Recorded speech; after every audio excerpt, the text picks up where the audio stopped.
Okay, so I grabbed my camera. I wanted to turn it on and create a quick little video for those of you that are learning how to play lead guitar, blues lead guitar in particular.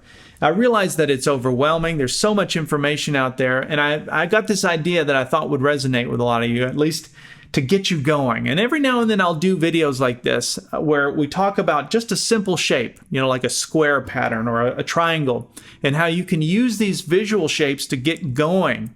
Because the problem I think a lot of people have is they feel like they need to have all this background information, and you never really get to the playing part. You never get to the fun part. Now I'm trying to get you to the fun part first, and then you can do your homework behind the scenes and try and figure out what scale, what mode is all of this. And maybe you don't even go any further than this, and that's totally fine too.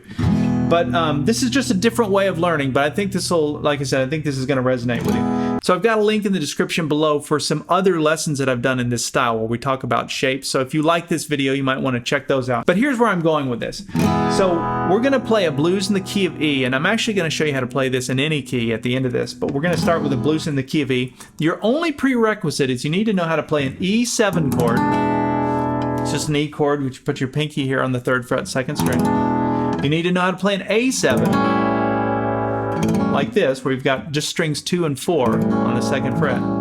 And then a B7. If you can play those 3 chords, E7, A7, B7, you've got everything you need to know. Because all we're going to do in addition to that is we're going to take frets 2 and 3 on the 1st string and on the 2nd string. And those are our parameters to work with. That's it. It's these notes. If you can play those notes and then those chords, you've got everything you need. You've got all the pieces of the puzzle. Now you just have to kind of put it together.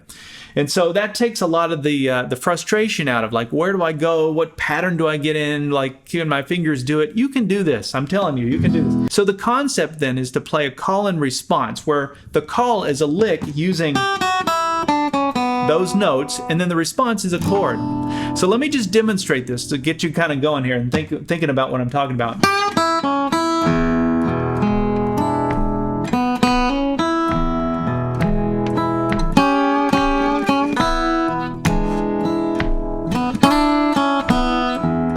Now we're going to the A chord.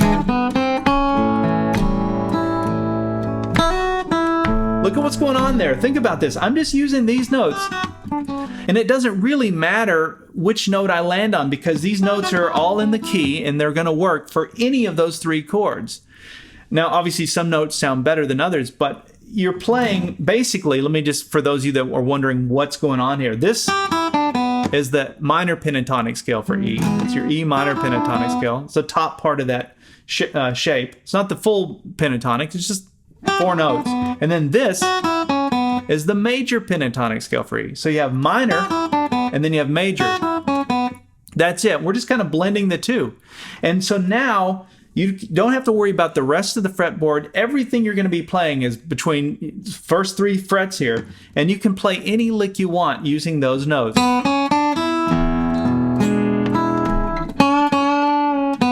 Look at this. Just try it. Just try it right now. Like, pause the video if you need to. Grab your guitar and start to play around with it. You'll see what I'm talking about. Now, for those of you that need a little more guidance, I did put together a composition with tablature and everything. So if you need that, you can go to activemelody.com and do a search for VG34. That's the lesson number for this. And you can check that out. You have to be a premium member to have access to that. But otherwise, I'm hoping what you'll get out of this is just this simple concept.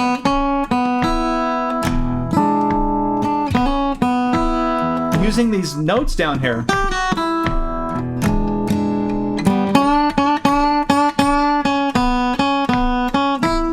Go the A. We'll go back to the E. I'm just making it up. Now watch this. Landed on the B note because that makes sense for the B chord. There's your A, and then back to the E. So that's the whole idea behind it. Now, I did mention that I would show you how to transpose this and play this in any key. Obviously, this is all working if we're playing in the key of E, but what if we were playing in the key of G? Well, all you have to do is think of this nut as your finger, as a capo, and we'll just set the capo down here on the 3rd fret. We'll make the E shape here. Obviously, now we're making a G chord. But now your parameters are, right? It's the same thing. We've just shifted everything up. So hopefully visually you can see that. So now you can go.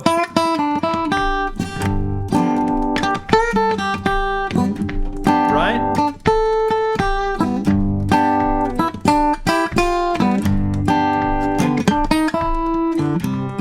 And go into your, your C chord and D chord and everything else. So basically all I did was just reposition everything we played here, and we moved it up. I'm just thinking of my finger as a capo here, and then the rest of it will fall into place. Well, hopefully that's given you a few ideas for how to kind of get started in playing blues lead. It's very simple. If you just look at a simple little pattern like that, don't get overwhelmed. Don't think about the entire neck and scales and all that. Just look at those simple shapes. It's very visual, and start playing what you hear, what you feel. And then down the road, you can start developing a little more curiosity and maybe figuring out scales and other patterns and getting more complicated. But a lot of your favorite blues guys didn't get much more complicated than that. So if you like this concept of visual shapes and patterns, check the description below. I've got some links to some other lessons that I've done that are similar. And finally, I'll close this video with me playing through this. And if you want the tablature for what I'm about to play here, you can get that by going Active Melody and looking for VG34.